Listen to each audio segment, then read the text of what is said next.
Hello guys, मैं आकाश और आप देख रहे हो अपना channel react with Akash. So guys, इस वीडियो में हम देखने वाले हैं जिसका टाइटल नेम है भारत से गारंटी मांगने का असली कारण। भारत से गारंटी मांगने का असली कारण। यहाँ पे शायद यूक्रेन और रशिया के बारे में, जो कि वीडियो में हम जो देख सकते हैं उसके बारे में। तो चलिए वीडियो को शुरू करते हैं। वीडियो को शुरू करने से पहले आपको एक बात कहनी है, रिक्वेस्ट करनी है, जो कि वीडियो को लाइक करें, शेयर करें और चैनल को सब्सक्राइब जरूर करना ताकि अगली वीडियो का नोटिफिकेशन आपको जल्दी मिले। तो चलिए शुरू करते हैं इस वीडियो को। नमस्कार दोस्तों, स्वागत है आपका हिंदी नॉलेज शो में। तो दोस्तों, कल यूक्रेन के राष्ट्रपति जेलेंस्की ने भारत के एक न्यूज चैनल को एक बहुत बड़ा इंटरव्यू दिया और इस इंटरव्यू के दौरान उन्होंने भारत सरकार से दो बड़ी मांग कर डाली। और जेलेंस्की ने जो ये मांग करी है, ये कोई ऐसे ही नहीं करती, इनके पीछे सोचे समझी रणनीति है और इसी वजह से भारत धर्म संकट में भी फंसा है। वो कैसे, पहले मैं आपको मांगे बता देता हूँ। जेलेंस्की ने कहा कि इस समय रूस यूक्रेन का जो युद्ध चल रहा है, इसी के साइडलाइन तुर्की के अंदर रूस और यूक्रेन के प्रतिनिधियों के बीच में शांति वार्ता भी चल रही है। तो यूक्रेन के अनुसार भारत भी इस शांति वार्ता को ज्वाइन करे। इसके अलावा दूसरी मांग उनकी ये थी कि भारत यूक्रेन का सिक्योरिटी गारंटर बने, यानी कि सिक्योरिटी प्रोवाइड कराए। कैसे, मान लीजिए कि आज यूक्रेन रूस की शर्त मान लेता है और ये कहता है कि भविष्य में हम कभी भी नाटो को ज्वाइन नहीं करेंगे और युद्ध अभी के लिए खत्म हो जाता है। लेकिन अब से 3-4 साल बाद रूस फिर मौका देखता है कि यूक्रेन तो नाटो का मेंबर है नहीं, उसे बचाने कोई नहीं आएगा, इसलिए 3-4 साल बाद रूस यूक्रेन पर दोबारा हमला कर सकता है और यूक्रेन को कब्जा सकता है। ऐसे में यूक्रेन चाहता है कि उस स्थिति में अमेरिका, यूरोप और एशिया के कई सारे देशों के साथ भारत भी सिक्योरिटी गारंटर बने, यानी कि उस स्थिति में सारे देश मिलकर रूस को पहले कहें कि जी आप अपना हमला रोकिए, यूक्रेन पर अटैक मत कीजिए। और अगर रूस किसी की नहीं सुनता है और यूक्रेन पर हमला कर देता है, तो उस स्थिति में यूक्रेन की सुरक्षा की जाए और रूसी सेना को रोकने में यूक्रेन की सेना की मदद भी करे। तो ये होती है सिक्योरिटी गारंटी और यही चाहते हैं जेलेंस्की। लेकिन सवाल ये उठता है, जब यूरोप के कई देश यूक्रेन को सिक्योरिटी गारंटी देने को तैयार हो रहे हैं, तो ऐसे में यूक्रेन भारत से सिक्योरिटी गारंटी क्यों चाहता है, भारत इतना खास क्यों है? तो इसके पीछे दो मेन कारण दिए जा रहे हैं। पहला ये कि ये बात यूक्रेन को भी पता है कि ये सिक्योरिटी गारंटी अब से 3-4 साल बाद बहुत काम आएगी। आज की तारीख में भारतीय सेना चौथी दुनिया की सबसे शक्तिशाली सेना है और हमारी अर्थव्यवस्था भी बहुत मजबूत है। ऐसे में ये बात सबको पता है कि अब से 4-5 साल बाद हमारी सेना दुगनी शक्तिशाली हो चुकी होगी और हमारी अर्थव्यवस्था भी दुगनी हो चुकी होगी। हम दुनिया में एक बड़ी ग्लोबल पावर के तौर पर उभरेंगे। ऐसे में यूक्रेन भविष्य की एक बड़ी महाशक्ति को अपने साथ रखना चाहता है। और दूसरा कारण ये है कि यूक्रेन को पता है कि भारत और रूस के संबंध अच्छे हैं। ऐसे में एक बार भारत से सिक्योरिटी गारंटी मिल जाए तो भविष्य में यूक्रेन पर हमला करने से पहले रूस भी सोचेगा कि इससे भारत के साथ उसके संबंध खराब हो सकते हैं, क्योंकि भारत ने यूक्रेन की सिक्योरिटी गारंटी ली हुई है।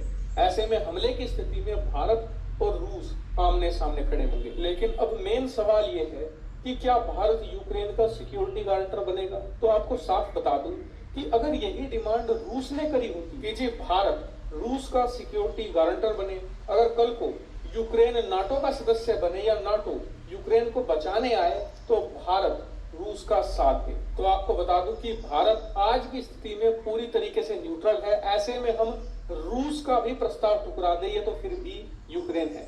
ऐसे में भारत किसी का भी फिलहाल के लिए कोई सिक्योरिटी गारंटर नहीं बनने वाला, ना ही भारत पीस टॉक में किसी प्रकार का हिस्सा लेने वाला है।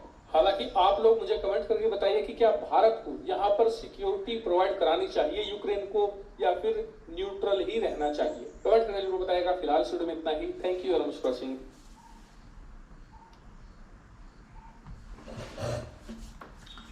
मुझे ऐसा लगता है, उन्होंने वो जो बोला है लास्ट में, आपको क्या लगता है? तो मुझे ऐसे लगता है कि न्यूट्रल ही रहना चाहिए, ताकि रशिया के और इंडिया के बहुत अच्छे रिलेशन है। वैसे यूक्रेन के और इंडिया के भी अच्छे रिलेशन है, दुश्मनी तो है नहीं। तो न्यूट्रल ही रहना अच्छा है, क्योंकि उस चीज़ से अगर हम वहाँ पे सिक्योरिटी देते हैं, उनको हम बोलते हैं, तो उससे हमारे रिलेशन ख़राब होंगे।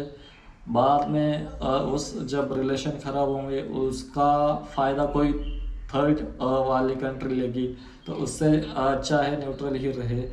तो अभी जो उन्होंने जैसे यूक्रेन के जो प्रेसिडेंट है, उनका जो कहना है, या जो यूक्रेन से जो ऑफर इंडिया को जो वो बोल रहे हैं, जैसे उन्होंने बोला सिक्योरिटी की बात, तो उनको पता है आगे जाके अभी इंडिया का कितनी पावर बढ़ने वाली है, आगे फ्यूचर जो इंडिया का जो फ्यूचर होगा वो कैसा होगा। क्योंकि अभी उन्होंने इंडिया का रिसेंटली अभी जो यूक्रेन और रशिया का वॉर चालू था, अभी चालू है, तो उन्होंने देखा है कि इंडिया को भी कितनी इम्पोर्टेंट मिलती है। क्योंकि बहुत सारी कंट्रीज है, जैसे यूरोपियन जो 28 कंट्री है नाटो वाली, वो भी कुछ कंट्री है सपोर्ट कर रही है। वैसे दिखाया जाता है हर एक कंट्री करते हैं भी, उनमें भी कुछ कंट्री करती है नहीं करती है। क्योंकि रशिया के तरफ से उन कंट्रियों में बहुत सारी चीज़ें गैस हुई थी, जो